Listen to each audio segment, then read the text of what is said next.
Hi అండి, welcome back to our channel. అందరికీ వినాయక చవితి శుభాకాంక్షలు. వర్షం మామూలుగా వినాయక చవితి అంటే ఖచ్చితంగా పడుతుంది, కానీ ఇయర్ ముందు రోజు నుంచే కంటిన్యూస్గా పడుతుంది రాత్రింబవళ్ళు.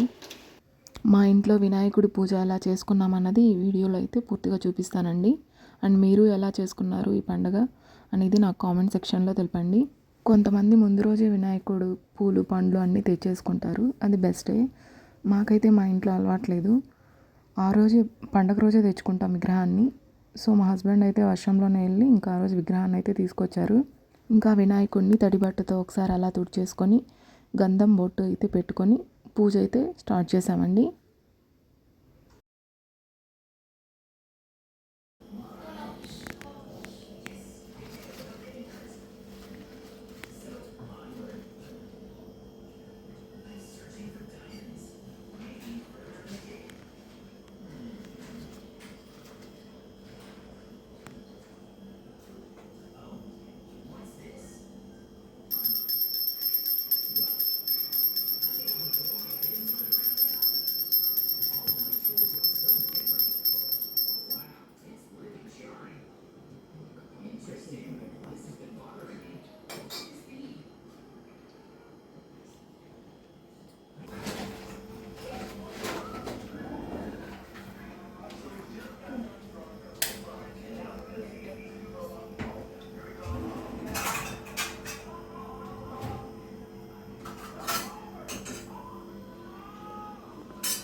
ओम समस्त जगदाधाराय नमः। ओम सर्वे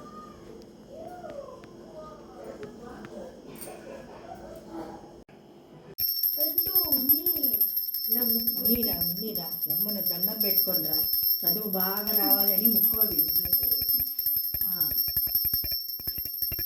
చదువు బాగా రావాలా, మంచి మార్కులు రావాలా అని ముక్కో.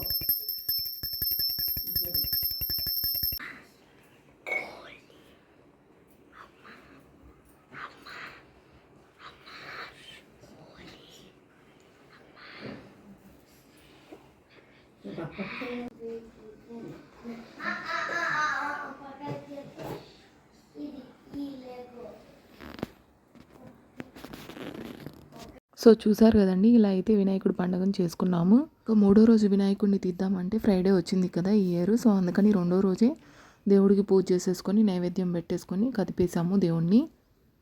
ఇంకా మా వినాయకుడిని అయితే తీసుకొని కిందకి తీసుకెళ్ళి ఫంక్షన్ హాల్లో పెద్ద వినాయకుడి దగ్గర అయితే పెట్టేశాము. సో ఫిఫ్త్ డే వచ్చేసి సండే వచ్చింది కదా, ఇంకా ఆ రోజు నిమజ్జనం చేసేసి పెద్ద వినాయకుడిని చిన్న వినాయకుడిని చెరువులో అయితే వాటర్లో వేసేసి నిమజ్జనం అయితే చేసేస్తారు. ఆ వరసిద్ధి వినాయకుడి ఆశీస్సులు ప్రతి ఒక్కరి మీద ఉండాలని మనస్ఫూర్తిగా కోరుకుంటున్నాను.